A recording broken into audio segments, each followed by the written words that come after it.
دھند اور ڈرائیونگ اندھا دھند۔ لاہور آتے ہوئے پھول نگر کے قریب دھند کہہ رہی تھی آج ہی ہوں۔ ہم نے مین ملتان روڈ پر برانچ روڈ سے چڑھنا تھا۔ سپیڈ دھیمی، صحیح معنوں میں جوں کی رفتار۔ ایک موقع پر سامنے کچھ بھی نظر آنا بند ہوگا۔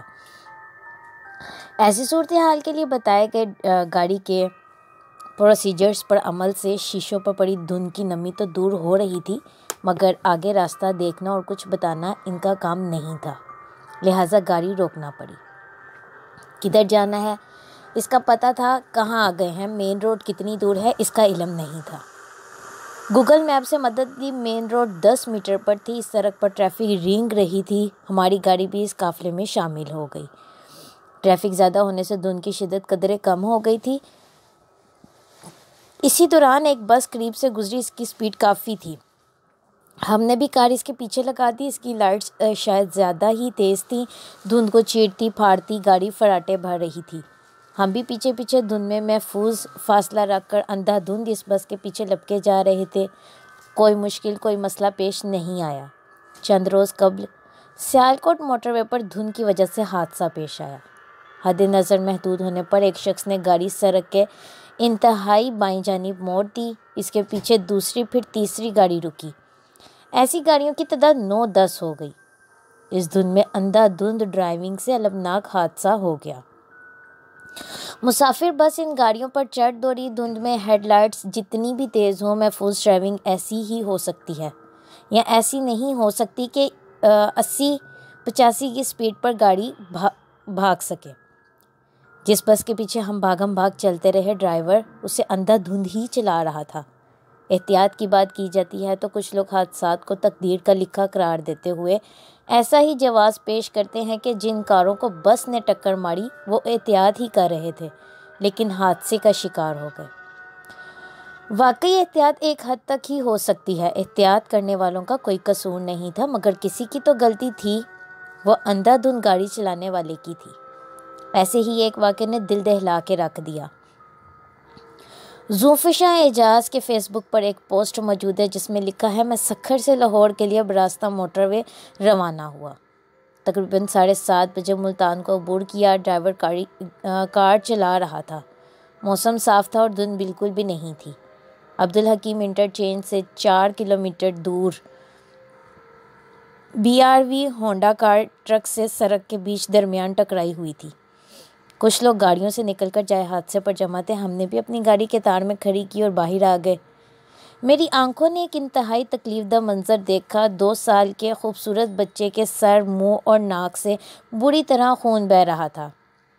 اس کے ساتھ ہی اس کا 30 سال کا باپ بھی خون میں لت پت تھا۔ ایک عورت جو شاید کسی اور کار کی مسافر بھی تھی، بچے کو اپنے ہاتھ میں تھامے ہوئے تھی۔ زیادہ تر لوگ ویڈیو اور پکس کی شوٹنگ میں مصروف تھے۔ میں نے زخمی باپ اور بیٹے کو اپنی گاڑی میں منتقل کرا لیا۔ یہاں میری زندگی کا سب سے خوفناک سفر شروع ہوتا ہے۔ اگلا خارجی راستہ عبدالحکیم تھا جو کچھ کلومیٹر کے فاصلے پر تھا۔ میں نے وہاں سے روانہ ہو کر نشتر اسپتال میں ملتان کے لیے یو ٹرن لے جانے کا فیصلہ کیا، لیکن مجھے پہلے دونوں کے لیے ابتدائی طبی امداد کی ضرورت تھی، لہٰذا میں نے قریب ترین اسپتال جانے کا فیصلہ کیا جو عبدالحکیم کا سرکاری ہسپتال RHC رورل ہیلتھ سینٹر تھا۔ جب ہم وہاں پہنچے تو وہاں کوئی ڈاکٹر تھا، نہ کوئی طبی عملہ۔ مجھے وہاں میرے ہاتھوں میں بے سدھ اور خون میں تتر بتر بچے کی ماں نظر آئی۔ وہ بے بس پڑی اور خالی آنکھوں سے لوگوں کے چہروں کو دیکھ رہی تھی۔ وہ پوری طرح ہوش میں نہیں تھی۔ کسی نے اسے چند منٹ قبل RHC میں منتقل کیا۔ میں نے ڈیوٹی پر موجود ڈاکٹر سے فون پر رابطہ کیا۔ اس نے آنے سے صاف انکار کر دیا اور کہا کہ یہ اس کی عبادت کا وقت ہے۔ میں نے اسے آنے کی پھر التجا کی، لیکن وہ مان کر نہ دیا۔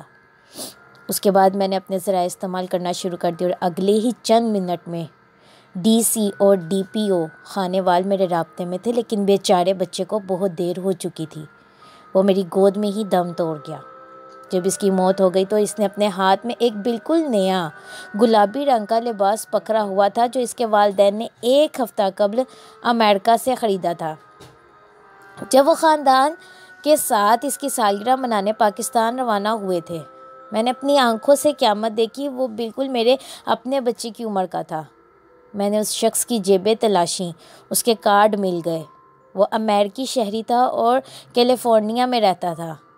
ان میں سے ایک کارڈ پر اس کا پاکستان میں ایڈریس اور شناختی کارڈ نمبر بھی تھا، جس کی مدد سے اس کے خاندان کے بارے میں معلومات اور کئی کے موبائل نمبر مل گئے۔